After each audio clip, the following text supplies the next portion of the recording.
All right. Welcome, everybody. December the 4th, 2022. How about it? Welcome to December. Wow.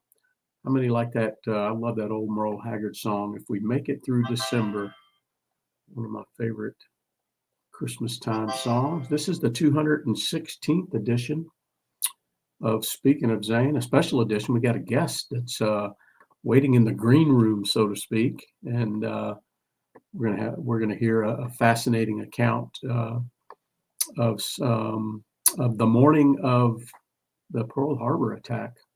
So stay tuned for that. Let me give some shout outs here to the group we have assembled.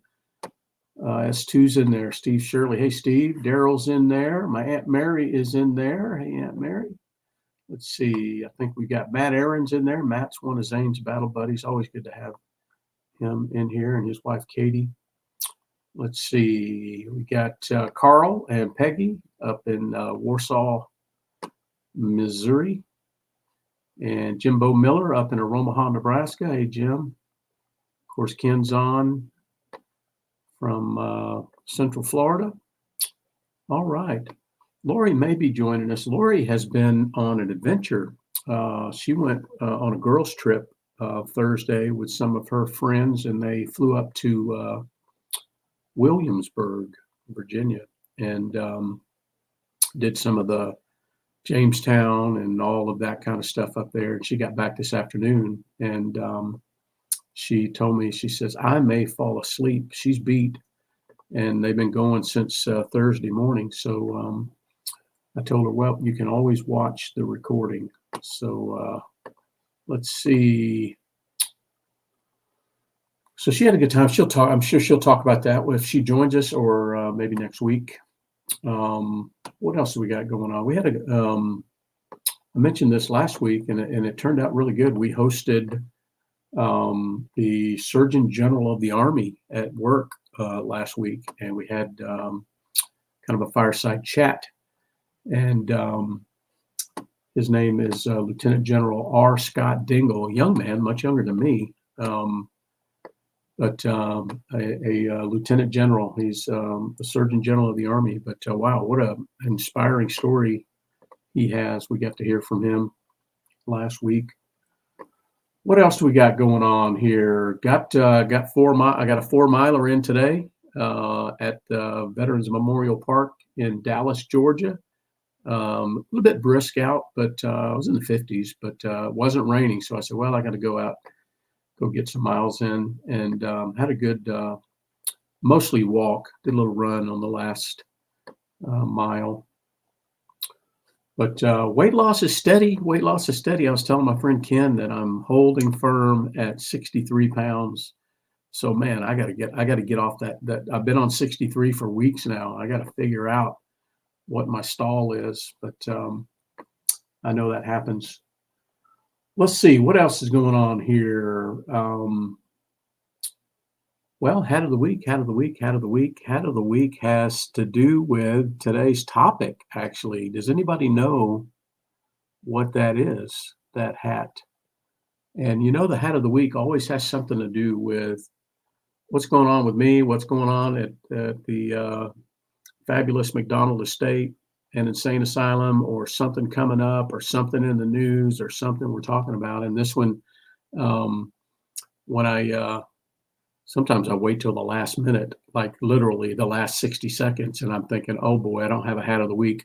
But today I did. I've had this hat planned out for a little bit, and it's kind of interesting. I have this hat I got it at the National World War II Museum, I think they call it, the National World War II Museum in New Orleans. And because of today's guest speaker and the account we're going to hear from December 7th, 1941, this is the hat of the week.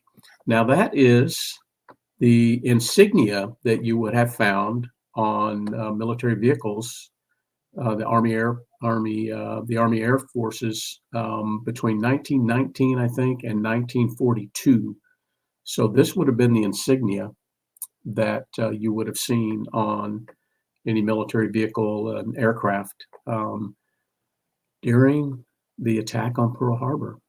And that is why this is the hat of the week. Let me tell you that this is insignia specification number 241102-K. Believe it or not, that's the designation for that insignia. And a lot of, I learned that they would refer to this as the meatball because of the red circle in the middle there. Well, in 1942, they changed this one. They basically took the red circle out of the middle because they didn't want it to be confused with the Japanese rising sun. I never knew that, Ken. Did you know that? I had no idea. But anyway, that's how this evolved. But this was from this insignia was from 1919 to 1942. How about that? That is why this is the hat of the week, because we're going to hear an account of the events that occurred on that morning from the perspective of a man who was there, from the son of that man. So stay tuned. All right, Jonathan Peters is in there, another battle buddy of Zane's. Hey, pal, how you doing? Good to have you in there. We're just jaw-jacking about Zane like we do every Sunday night. We've been doing so for 216 weeks. So I think we started in August of 2018, a couple of years, almost 2.5 years after Zane passed. I don't know what prompted me to do it, but we've been at it pretty regular since then. Let's see. Okay, I think I've got everybody accounted for there now. So let's do this. Let's go to the This Week in Military History. And we've got a couple of items before we get to the big item for the week, the upcoming week. And this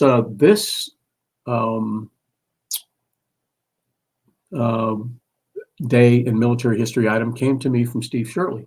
And on December the 3rd, 1775, on this day, the American warship Alfred became the first Continental Navy vessel to fly the Grand Union flag. Speaking of insignia, the new banner, which is the forerunner to the Stars and Stripes, is run up the mast of the Alfred by an officer aboard by the name of John Paul Jones. How about that for a cool piece of American history? Good stuff. There's my dad. Hey, Dad. Dad's in there. Mac Marine. Katie Aaron's in there. Hey, Katie. All right. Well, Steve speaking of first and second-hand accounts, yeah, Steve Steve, you'll have to pipe up there with your friend Ken there calling you out. But he might have been there, Ken. That's why he has that in his records. He had that in his diary. But anyway, thanks for sending me that, Steve. All right. Well, let's see. How about here's a special one here. And if Lori is not here to hear this one, I'll have to mention it again next week. But 40 years ago yesterday would have been December the 3rd of 1982. A young 18-year-old girl from the suburbs of Los Angeles raised her right hand and swore the oath of enlistment. And that was one Airman Lori Haney at the time. She was Lori Haney. And yeah, so December 3rd of 1982 was Lori's date for entering in the service. And wow, 40 years, incredible. And I met her just about a year, maybe not even a year after that, a year, maybe something like that. She, of course, went to basic training in Lackland, And then she went to tech school at in Illinois, Elgin, Illinois, somewhere down there, South Illinois. What was the name of the base there? Let's see. I forget the name of the base, but we had a tech school there. Anyway, she went to tech school there and became an mechanic. She worked on all the light carts and air conditioning units and generators. Chanute, there you go. Chanute. Yeah, that was different, Dad, than Scott. Scott is closer to St. Louis. Chanute's not that far from St. Louis, but yeah, Chanute is where she went to tech school. And then she wound up getting stationed at Offutt Air Force Base, and I met her in the parking lot. We were both taking out our trash to the dumpster and bumped into each other. And of course, she was covered in grease and smelled like diesel, and that was the beginning of a relationship. So love at first sight. All right, so 40 years ago. Wow. Congratulations, Lori. All right, well, fast forward to, let's see, I saw a name in the chat there I hadn't called out. Yeah, Colin Krim, my old commander's in there. Hey, Colin. And I think I've got everybody else.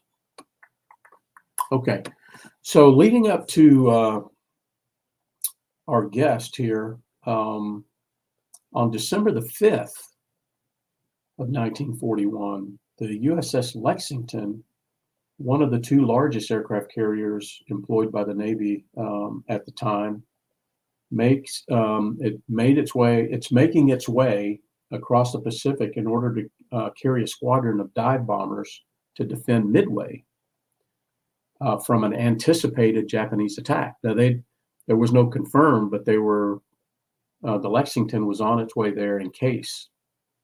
That was on the 5th, so that would have been tomorrow. And then the next day, on December the 6th, there was an interesting little exchange. President Roosevelt, who was convinced on the basis of some intelligence reports that the Japanese fleet was headed for Thailand, not the U.S., telegrammed Emperor Hirohito with the request that, quote, for the sake of humanity, that the emperor intervene to prevent further death and destruction in the world. That was the day before. We didn't know they were going to attack. I guess things had been heating up and this and that and the other. But President Roosevelt sent him a telegram and basically WTF there, Hirohito. And then we all know on December 7th, 1941,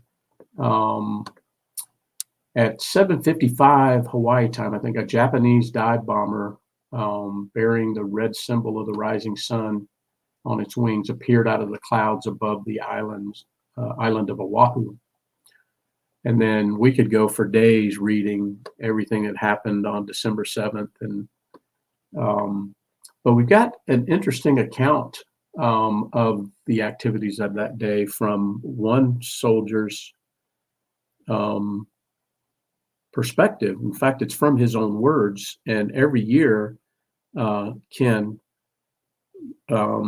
shares this account that was told to him by his father.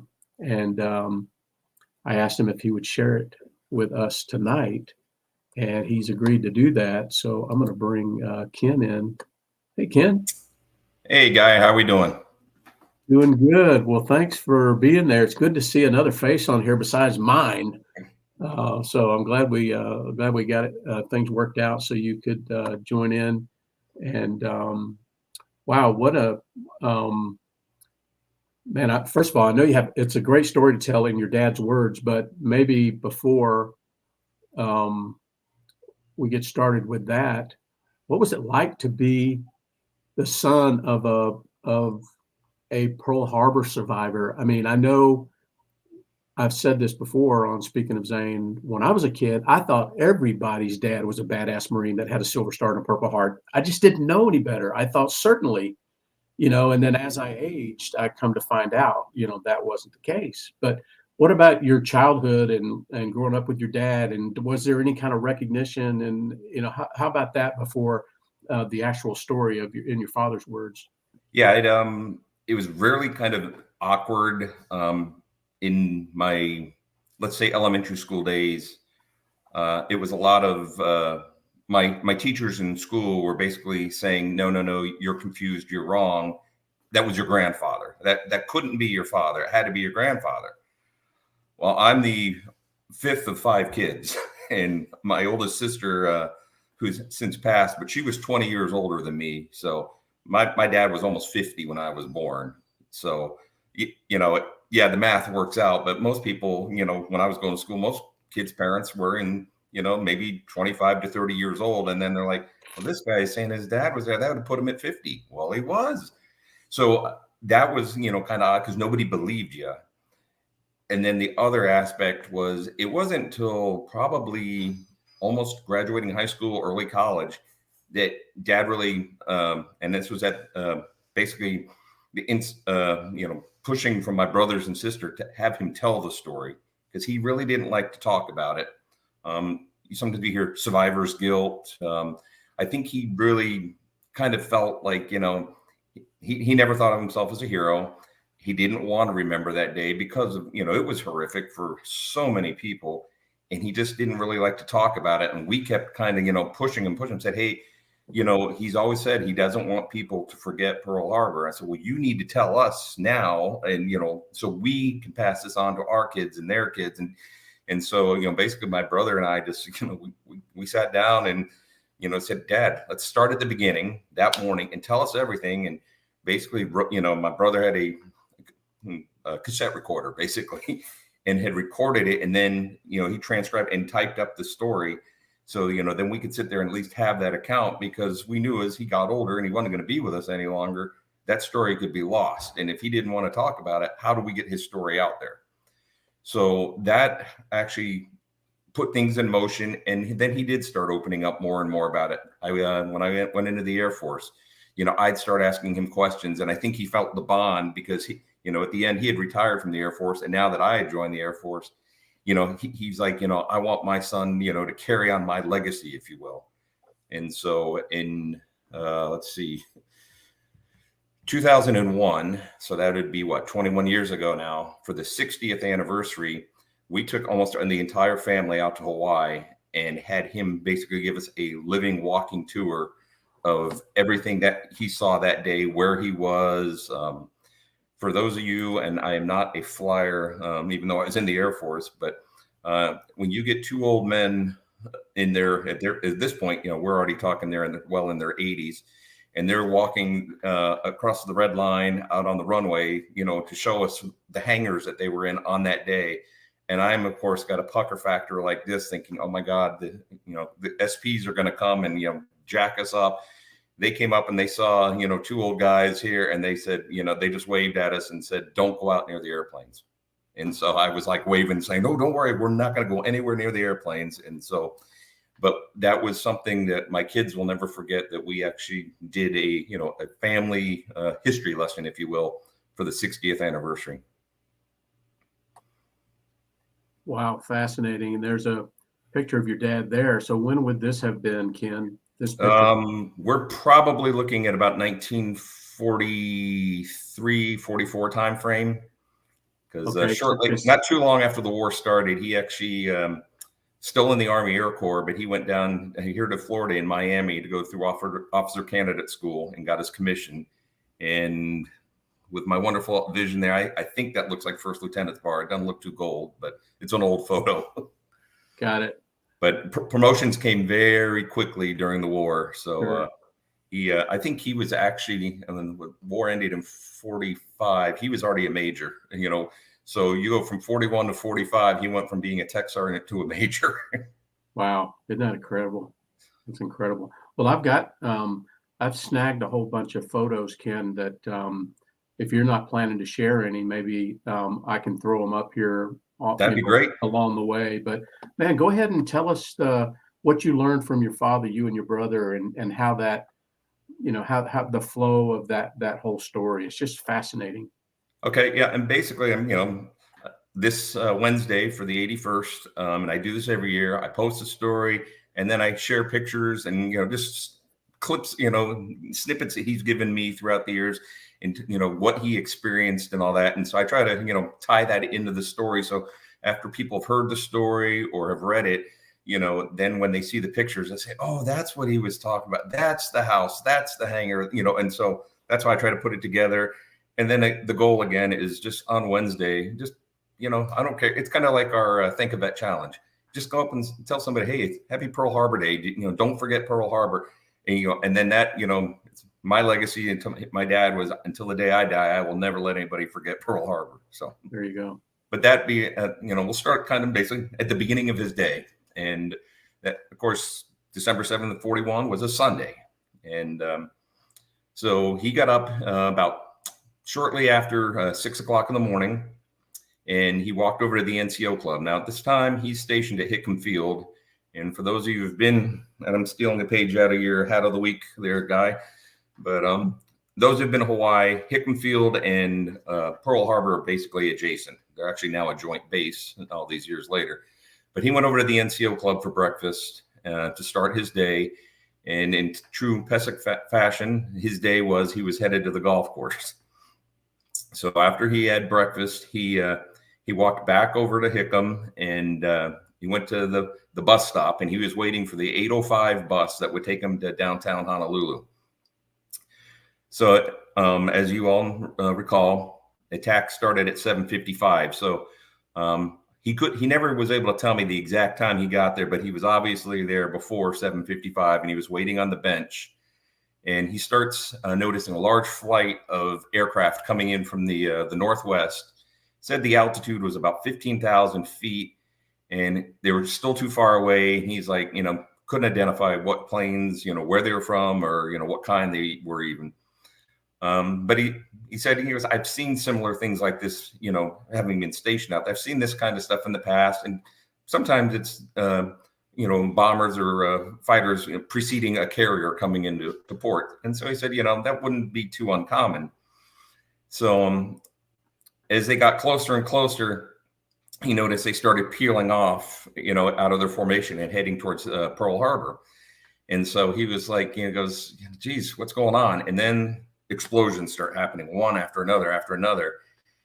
And he was like, okay, this isn't normal, but at the same time, they had some exercises and some old, some of the target ship, the USS Utah, over on the other side of Ford Island.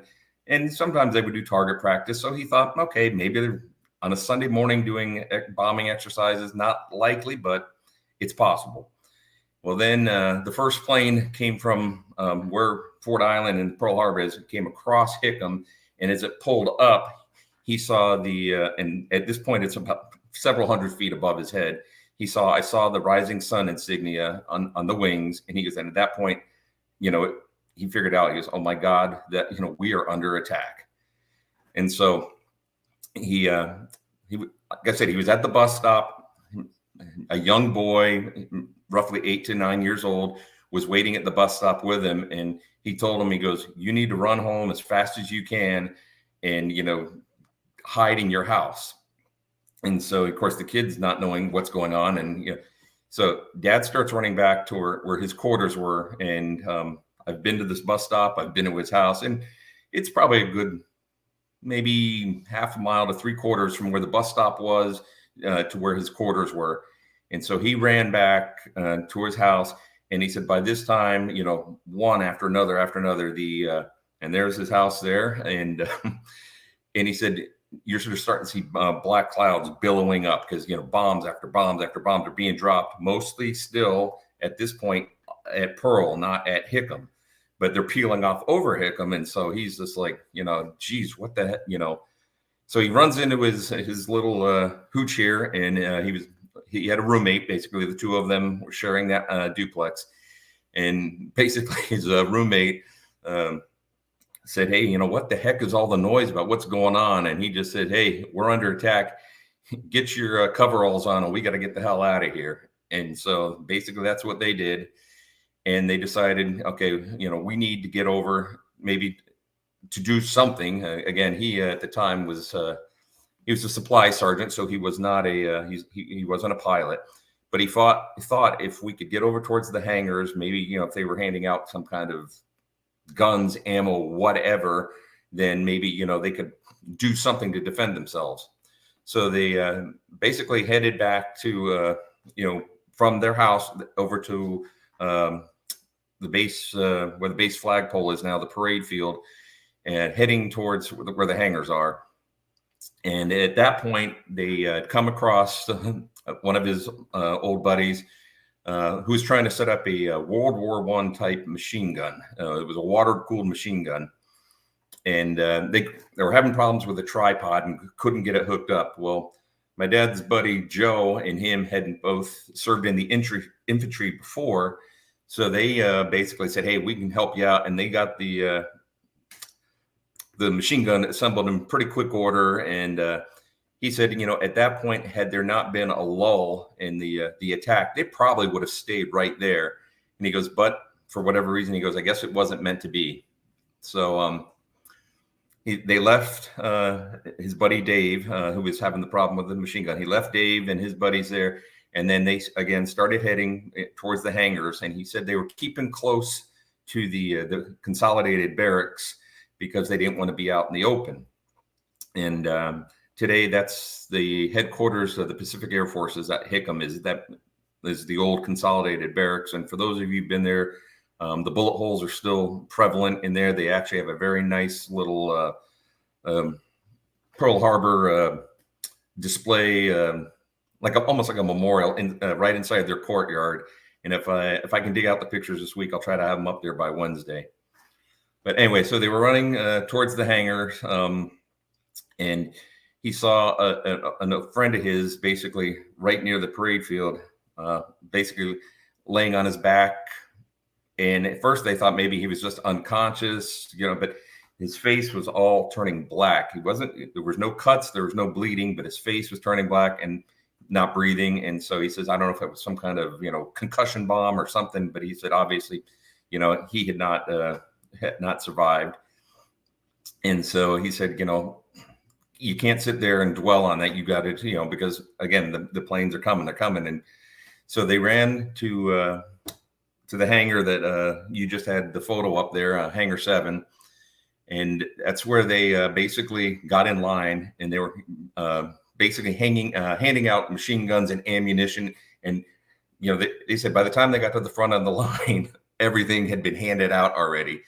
And so it was like, now what do we do? And so basically they just kind of sat there, and a friend of his smoking a cigarette. He said he smoked that cigarette so fast it almost looked like a fuse burning because he was just so nervous. And then another guy came up and he said, hey, a bottle of whiskey. He said he took a sip of that whiskey, and he was just like, and he wasn't a big drinker, but he's like, what should we do now? And so they were thinking, well, we're out of ammo, nothing else can do. And he goes, and then the next thing he knew, it was like the hangar took almost a direct hit, and he felt like he had been lifted up off the ground and then, thrown out the doors that you see behind him. He was covered in white plaster and all that. And so he was like, should have died there as well. But for whatever reason, he didn't. And he's like, well, we got to get the hell out of these hangars because we're sitting ducks there. So they took off and started running. And so what now is considered the Hawaiian International Airport, it was called John Rogers Airport at the time. He started running out there, and he goes, I don't know where the hell I was going, but he said, I had to get away from the hangars because they were now, finding their way to attacking them. And so he made it to the edge of the runway, and then he saw more planes, and he said, and they looked as if they were coming right at me. And some good looking guys there. And so he said, these planes looked like they were coming right at, so he hit the ground and just, he goes, for whatever reason, the strafing did not get him, but his fingernails, he was like clawing away at the runway. And there's the consolidated barracks building now, PACAF. But anyway, his nails, he basically were down to blood because he was just scraping away at the runway, just, nerves, fear, a little bit, I guess, of everything. And when those planes peeled off, he said he looked up and saw the blue sky. And he said that blue sky, he goes, I never seen it look any bluer. And he goes, at that moment, he's like, maybe I've made it. I don't know. And so he's kind of looking around, deciding what to do. And he sees a big ditch, if you will. And so it was about 4 feet wide, or 4 feet deep, 10 feet across. And so he went and hid in that ditch, and he said, well, that'll get me at least out of the open somewhat. And he said he was only there for about 5 minutes. And then one of the large refueling trucks pulls up and stops, and it had a flat tire, and it had been hit by the strafers.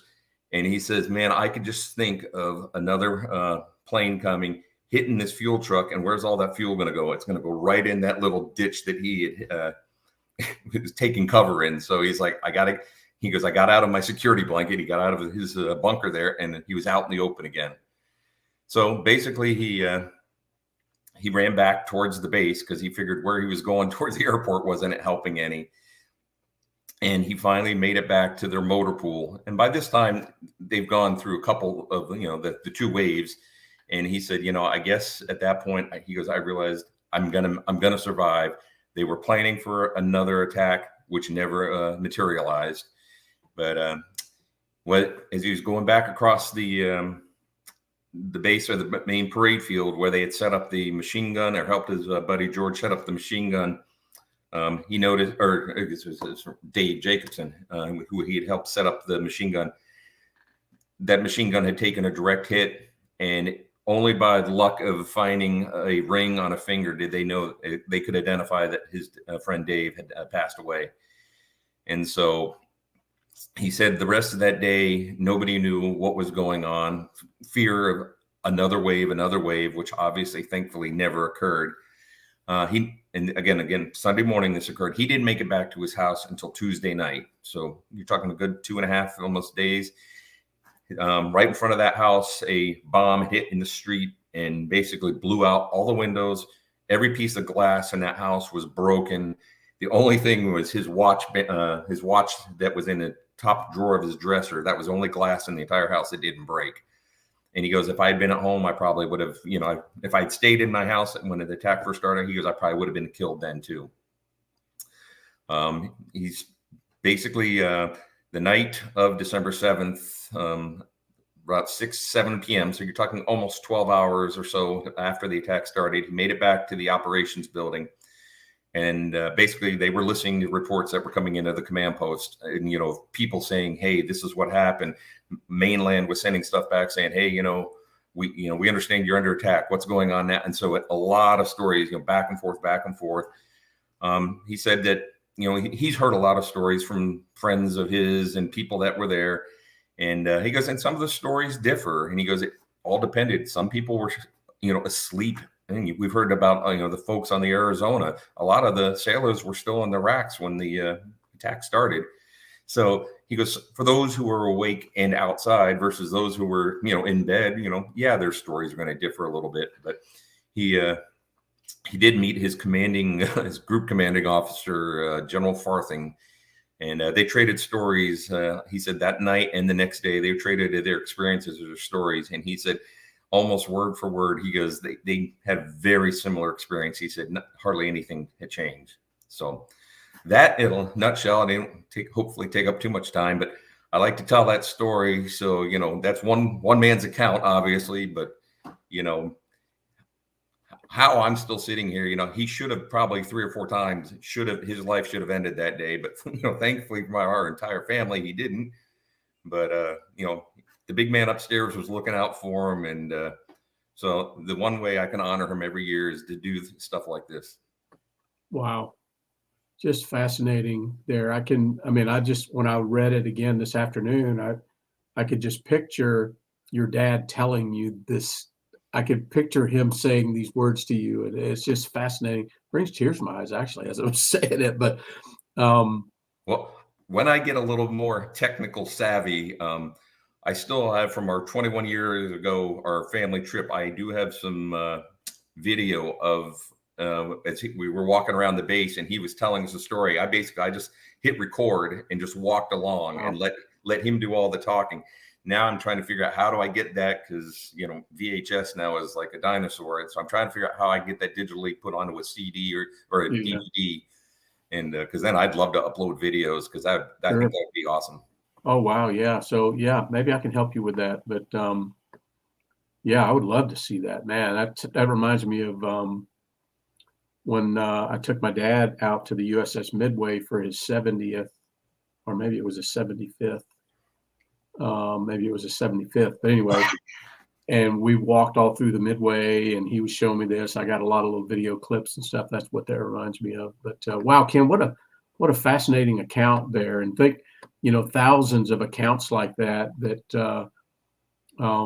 maybe were never documented, right?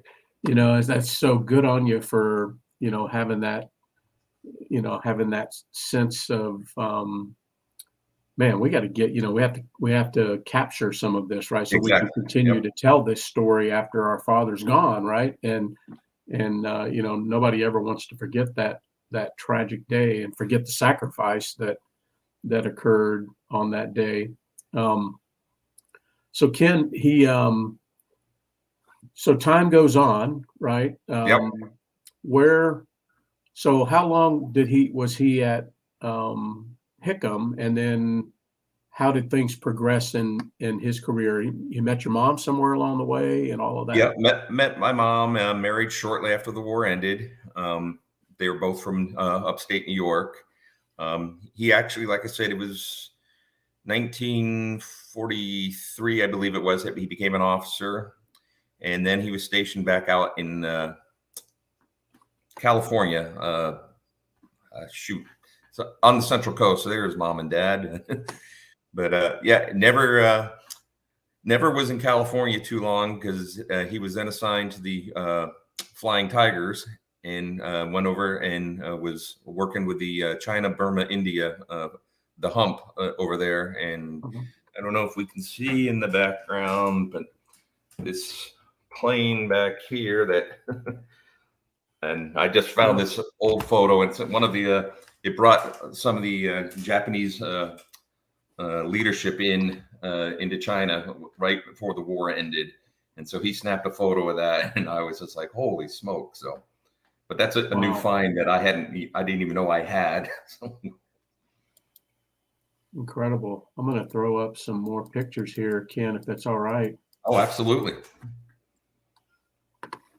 Let me share. I showed this one already of a smart-looking young first lieutenant there. There he is. There's his house. There you guys are somewhere along the way, right? Yeah, this is me in ROTC, right about 2 years before I graduated from college down here in Florida. Okay. We showed that one. That's the hangar. Yep, hangar 7. Okay. How about that? Was that where was that? That is wedding day for Ken and Janet back in 1989. All right, there's a young first lieutenant there, I think. Second lieutenant, brand new, wet behind the ears. Mom and dad. Now, what's going on here, Ken? This is at the 60th anniversary at Hickam, and that's two of his buddies. Byron Bates is in the middle, and Ed Caton, and they were all stationed together in the 5th Bomb Group, and they were all part of the thing back in 2001 for the 60th. I gotcha. Okay. We looked at the barracks. Did you see in the chat there? Daryl said he lived in this barracks when he was there in '65. Holy smokes! How about that? And again, this is 2001, and they'd had a separate ceremony. They do ceremonies out at the Arizona and at the Oklahoma. Well, Hickam had their own ceremony that morning, and so shortly after the ceremony, of course, the whole family, everyone wants to get a picture with Dad. So. Yeah. So Ken, this would have been, so you were you about halfway through your career at this point? Let's see, 2001 would put me at 12 years of 22. So yeah. And this was one of his Flying Tiger reunions. They had That would have been 1996, and this was actually down in Long Beach, California. And I was stationed at Vandenberg, which a couple hours north. So they came out for his reunion, and I came down, and he's like, "Well, hey, I'd love to have you come and talk to all my World War II buddies." And I just, of course, my face lit up. I was like, "Hell yeah!" You kidding? Yeah. Oh, I love it. Now, I love this. Somewhere along the way, you or somebody put this together, and it's priceless. Yeah, I think I have to give Janet credit for putting those two together. Wow, that's just incredible. And then, of course, your father rests now at Arlington. Is that right, Ken? That is correct. He is at Arlington. Well, mom and dad both are there now, and Right. it took a little doing. After he passed in 2015, we didn't get the request in soon enough that we wanted the very last part of the headstone there to say Pearl Harbor survivor on there. Uh-huh. And my mom, when we took my mom to visit his gravesite after he had passed, she goes, "Boy, I really would like, it's too bad you couldn't have got Pearl Harbor survivor on there." Well, long story short, I happen to know somebody who had a brother that worked at Arlington, and he goes, "Well, we can't do it now," but he goes, "When your mom passes, we're going to put a whole new headstone." He goes, "Here's the paperwork. Tell us what you want it to say, and then we can do that." Only thing is, I had to provide documentation, i.e., DD 214, and his order saying that he was actually stationed there on December 7th. Right. Okay, well, mind you, he was 97, almost 98 years old, and you're trying to say, "Mom, do you know what Dad's papers are?" And yeah, and turns out I had them, but we were in the middle of moving, from one house to another, and I had them in a storage shed. So when we buried my mom last year, I had to go to the storage shed, and I'm just pulling stuff, and I found the packet, and I said it must have been meant to be. So I scanned it in, sent it up there, and sure enough, a couple weeks after, or probably a couple months after we laid my mom to rest, they put the new stone in there, and they had added that. So I was like, granted mom's last wish as well. Wow. I didn't know that, Ken. That's fascinating. And that speaks to a little bit of stick-to-itiveness there, right? To figure out how to get something done in bureaucracy, right? And the funny thing is the person who he called me as we were getting on the plane to fly up to Virginia for my mom's service, and I said, "Did you get the request?" And he goes, "Yeah, I just need a copy of his orders." And I was like, "Well," I said, "I'll get." He goes, "Well, I need them now." And I'm like, "I'm getting on a plane." I was like, "I'm leaving Florida in like 30 minutes. Can I get them to you as soon as I get back?" And he's like, "Well, if you can get them to me by Friday." And we flew home on a Tuesday. Wednesday, I'm up in the storage unit, and I'm scanning them in, emailing them up there. And he emailed me back on Thursday evening and said, "Hey, just got your stuff. You're good to go." And I was like, wow. That's incredible. Incredible. Well, Ken, we'll look forward to seeing your post on your Facebook page Wednesday. I appreciate it. With the account. And I plan to propagate it myself, and maybe everybody else. I see in the chat there, Jim says he printed it out and had it to his grandson take it to their history class. So, hey, little steps like that, right? If all of us shared it. Thank you, Jim. We appreciate on that. Wednesday, then more and more people will hear that awesome story from Ken's dad. But incredible, Ken. Thank you for sharing that with us, and really do appreciate. Thank you again for letting me come on and chew apart some of our time. But yeah, every year I'll gladly be here as long as you invite me back. Well, you have a standing invite, friend. So love it. Well, I'll park you off camera here. Yep. And press on with our Thank a Vet challenge, and we'll finish up speaking to Zane for the evening. All right, appreciate it. Thanks everyone. All right, pal. All right, I parked him in the green room there. He's still with us though. I can see him, but you guys can't. All right, well, let's see. We do have to address our two challenges. The Veteran Cemetery Challenge, we did have some visits this week. Of course, Daryl to Jefferson Barracks, and Jimbo Miller to St. John's and Omaha National. So that's two more visits this week. Our count is at 722 visits that this relatively small group has made to 164 different locations. And don't forget, coming up in, gosh, what are we today? Today's the 4th. So 13 days or so, many of us will be going out to a veteran cemetery for Wreaths Across America. Wreaths Across America. It's coming up on December 17th. So check your local cemetery and go help place some wreaths there. We'll be at Georgia National, of course. I think Jim, Steve, Amy, some of those folks up there in Omaha usually stop by Omaha National. Daryl will be at Jefferson Barracks. Hopefully bumping into some of my coworkers that'll be there. I think we've got over 20 people from work, Daryl, going to be there for maybe close to 30 for Wreaths Across America. So that's coming up not this next weekend, but the following, so the 17th. So let's see.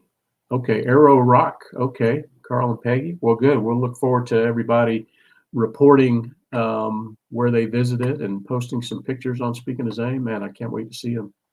Good stuff. All right, so for the Thank a Vet Challenge, let's see. We had a pretty good week.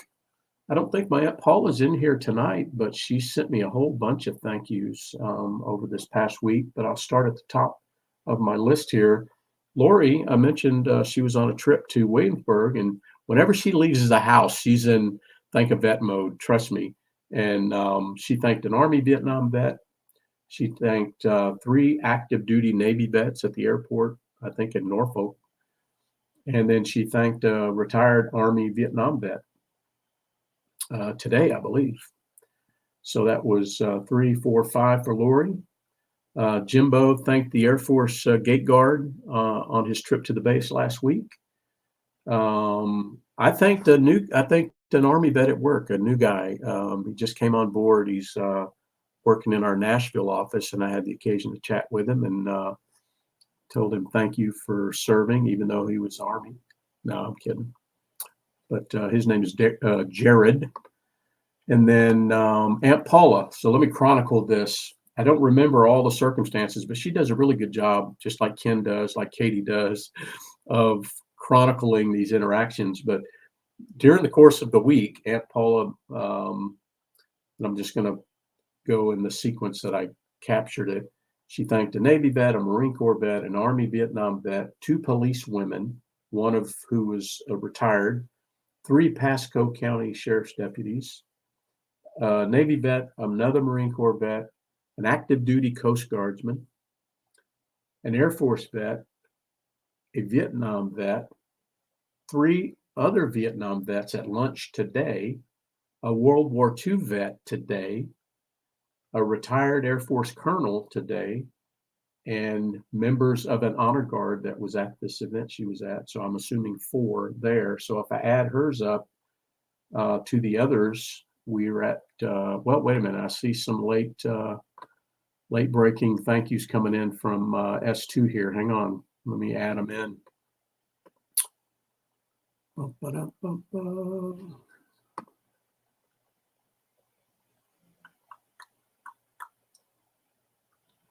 Four, two, okay, 4, 5, 6, 7, 8, 9. I think I got you for 9 there, Steve. So that'll take our count to 39 for the week.